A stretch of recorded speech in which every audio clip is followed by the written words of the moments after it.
आज आपण इतिहासाविषयी हडप्पाकालीन लोकजीवन याचा अभ्यास करणार आहोत. मागील तासाला आपण प्राचीन मानवाचे जीवन याविषयी आपण अभ्यास केला होता. तर आज आपण हडप्पाकालीन लोकजीवन याचा अभ्यास करणार आहोत.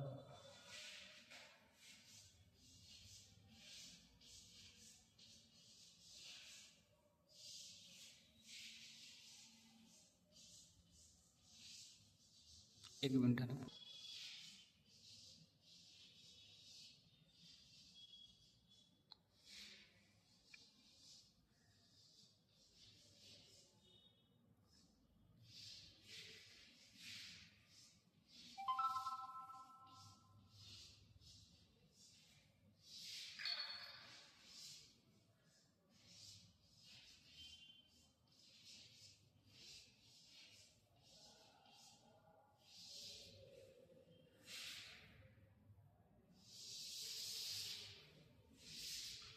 मागील तासाला आपण कसा अभ्यास केला होता? प्राचीन मानवाचे जीवन. प्राचीन मानवाचे जीवन कसं होतं? प्राचीन मानव हा पूर्वी खूप दिवसापूर्वी नदीच्या काठी अनेक लाखो वर्षापूर्वी मानवाची निर्मिती झाली. तर मानव त्याचा उदरनिर्वाह कसा करत होता? तो पहिल्यांदा नदीच्या किनारी राहत होता. त्याच्यानंतर तो त्याच्या अन्नामध्ये काय खायचा? कंदमुळे खायचा, फळे खायचा. गुफेत राहायचा. हा गुफेत राहायचा. गुफेत गुहा पूर्वी मानव गुहेमध्ये राहतात. तर त्याच्यानंतर हळूहळू त्याची प्रगती होती. परंतु याच्या कित्येक वर्ष आधी काही संस्कृती उदयास आलेल्या होत्या. त्यातली आपण एक संस्कृती हडप्पाकालीन संस्कृती. तर त्या हडप्पाकालीन संस्कृतीतल्या लोकांचं जीवन कसं होतं, त्या काळची रचना, शहरांची रचना कशी होती, याचा आज आपण अभ्यास करणार आहोत. तर आज आपण कशाचा अभ्यास करणार आहोत? हडप्पाकालीन लोकजीवन. सुव्यवस्थित संस्कृतीपैकी एक होती ती उत्खननातून मिळालेल्या वस्तूंमधून तेथील लोक स्वच्छ, समृद्ध आणि शिस्तबद्ध जीवन जगत होते. हे स्पष्ट झाले. कारण की ज्यावेळेस आपण खनन करतो त्यावेळेस खननामध्ये अनेक प्रकारचे हडप्पाकालीन संस्कृतीचे अवशेष आपल्याला सापडलेले होते.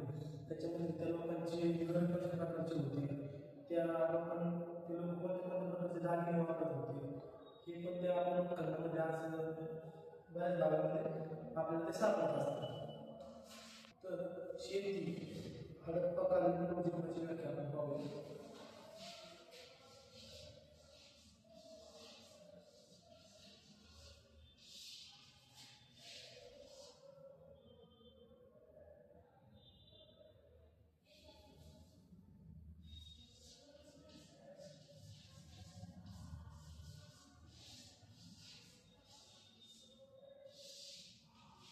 लोकजीवन तर शेती, व्यापार आणि कुशल कामगिरीवर आधारित होते. ते सुसंघटित नगररचनेत राहत होते. तिथे घरे साधी असली तरी प्रत्येक घरात अंगण, स्वयंपाकघर, स्नानगृह आणि सांडपाण्याची चांगली व्यवस्था होती. लोक गहू, बाजरी आणि कापसाची लागवड करत होते. तर बघा, त्या काळात सुद्धा लोक शेतीमध्ये प्रगत झाले होते, नाही का? कापूस हे सुद्धा पीक त्या काळामध्ये घेतलं जात होतं. आपण आजच्या युगामध्ये कापसाचं पीक घेतो. आपण आता आजच्या युगामध्ये कोणतं पीक घेतो? सोयाबीन, गहू, तूर, सोयाबीन, गहू, ज्वारी, अजून ऊस, संत्रे, फळबागे, ऊस. आपण ऊस कशासाठी करतो? गुळासाठी, साखरेसाठी गुळासाठी, साखरेसाठी. त्या काळात ऊस नव्हता. होता. त्यावेळेस कडधान्यामध्ये काय काय वापरायचे खाण्यासाठी, नाही का? तर बाजरी होती, धान्य होतं ना त्यावेळेस. ऊस त्यावेळेस धान्यासाठी मूग, परत गहू, ज्वारी, बाजरी आणि कापसाची लागवड त्यांनी शेतीमध्ये करत होते, नाही का? त्यावेळेस अलंकाराची सुद्धा लोकांना खूप आवड होती. तर त्याच्यासाठी लोक सोन्यापासून बनवलेली दागिने वापरायची, अलंकार वापरायचे, नाही का? आता तुम्हाला आवडत असेल गाडीमध्ये घालायला सोनं? हो. बरोबर. तर चांदीपासून बनवलेले दागिने वापर करत होते. त्यावेळेस चांदीपासून, सोन्यापासून आणि दागिने बनत होते. आणि ते लोक अलंकार म्हणून त्याचा आपल्या गळ्यामध्ये वापर करायचे, घालायचे. अलंकार घातल्याने माणूस अजून सुंदर दिसतो. हो. हो ना. तर हडप्पाकालीन लोकांचं जीवन कसं होतं आपण पाहिलं. त्याच्यानंतर त्या लोकांचा अन्न पण आपण पाहिलं. ते लोक काय करायचे, प्रामुख्याने गहू आणि बार्ली मुळे आधारित होते. ज्यासोबत ते वाटाणे, डाळी, तीळ, जवस, मोहरी यासारखे पिके घेत होते. तुम्हाला माहिती आहे का डाळ माहिती आहे? डाळी कोणत्या माहिती आहे तुम्हाला? तूरची डाळ, तूर डाळ, मुगाची डाळ, मसूरची डाळ, हरभऱ्याची डाळ, मसूर डाळ, हरभरा डाळ, बरोबर. उडीदाची डाळ. त्याच्यानंतर जवस, जवस माहिती आहे का? जवसाची आपण चटणी बनवतो बघा. हाव. ती जवस त्या काळात ते लोक ते जवस जवसाचं उत्पन्न केलं जातं. त्याच्यानंतर मोहरी. आपण बघा आजच्या याच्यामध्ये आपण घरात स्वयंपाक करत असतो प्रत्येक भाजीमध्ये आपण मोहरीचा वापर करतो. हम्म. पोहे बनवायच्या असतील मोहरीचा वापर करतो. त्या काळापासून मोहरी वापर करत होते लोक. आणि यासारख्या पिकांचे ते उत्पादन घेत होते. ते तांदूळ, फळे आणि भाज्या देखील खात होते. त्यावेळेस पण तांदूळ, फळे, भाज्या यांचा शोध लावलेला होता. त्यावेळेस पण माणूस शेती करत होता. त्याच्याबरोबर मांस खायचे, मांस खायचे. परत शिकार करायचे. शिकार कशाची करायची? जंगली प्राणी. तर त्या जंगली प्राण्यांची शिकार करायची. त्याच्यापासून मांस खायचे त्या प्राण्यांचं आणि ते आपण उदरनिर्वाह करायचे. त्याच्यानंतर मासे, मच्छी व्यवसाय आपल्या इकडे फेमस नाही. हो. मच्छी व्यवसाय, मासे, कोकणमध्ये.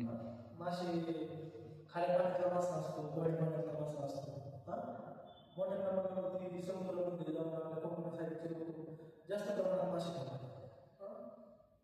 तर त्यावेळेस पण माशाचा उपयोग अन्नामध्ये केला होता हडप्पाकालीन लोकांनी.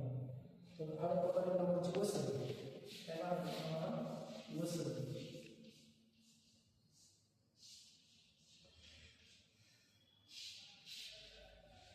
आपल्या गावात काय आहे का सगळ्यांच्या आपल्या वसतात? हो. तर हडप्पाकालीन लोकांचे त्यावेळेस ते वस्त्र घालत होते. तर हडप्पाकालीन वस्त्रे म्हणजे हडप्पा संस्कृतीतील लोक परिधान करत असलेले कपडे. वस्त्र म्हणजेच काय? कपडे.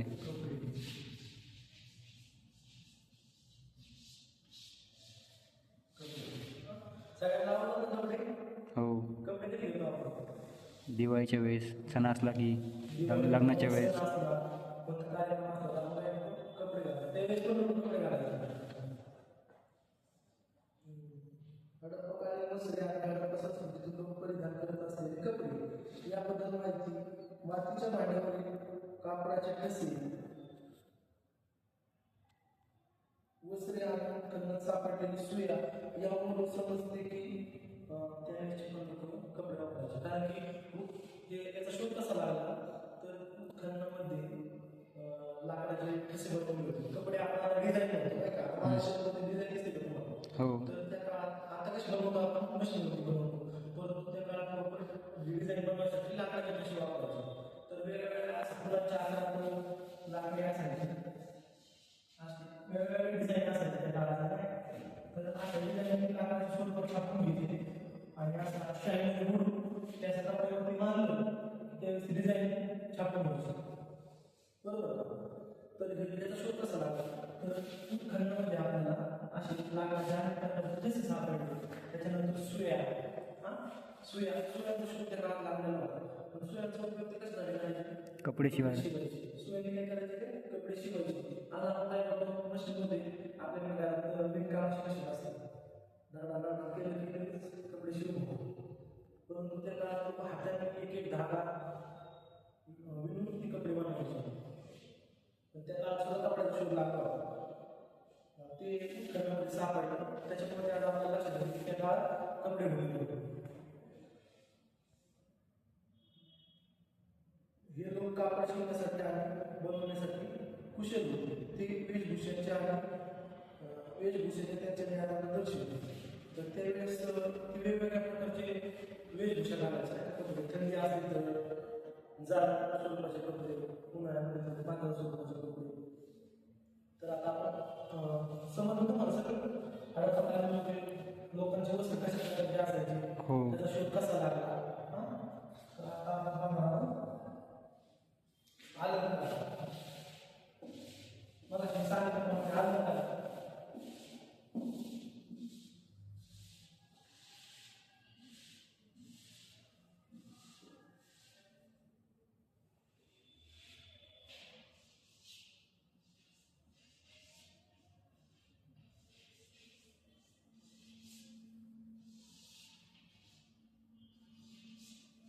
अलंकार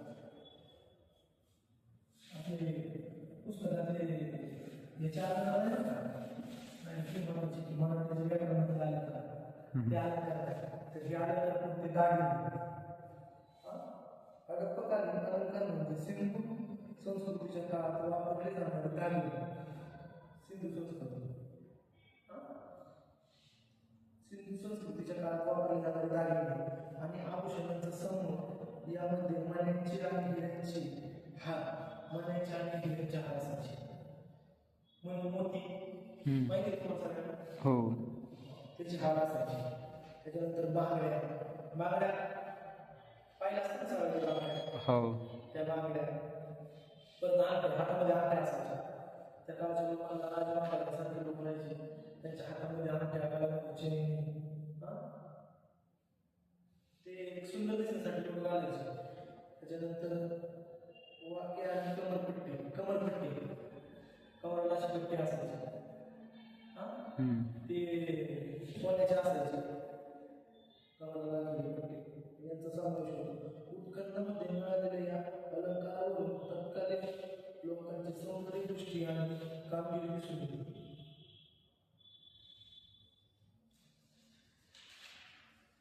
तर आता काय पाहिजे तर आज आपण कशाचा अभ्यास केला तर आज आपण अडपकालीन लोकजीवन याचा अभ्यास केला. तर आपण याच्यामध्ये काय काय पाहिजे अडपकालीन लोकजीवन कशा प्रकारचे होते याची माहिती आपल्याला पाहिजे अभ्यास. अडपकालीन लोकजीवन स्वच्छ सुबक आणि प्रगत होते. ते गहू व बाजरी भाज्या फळांचे अन्न ते खात होते. स्त्री पुरुष दोघेही सोनं घालायचे. त्यावेळेस कापूस मानेची दागिने याचा आपण आज अभ्यास केला नाही का ते लोक त्यावेळेस वापरत होते. तर आज आपण अडपकालीन लोकजीवन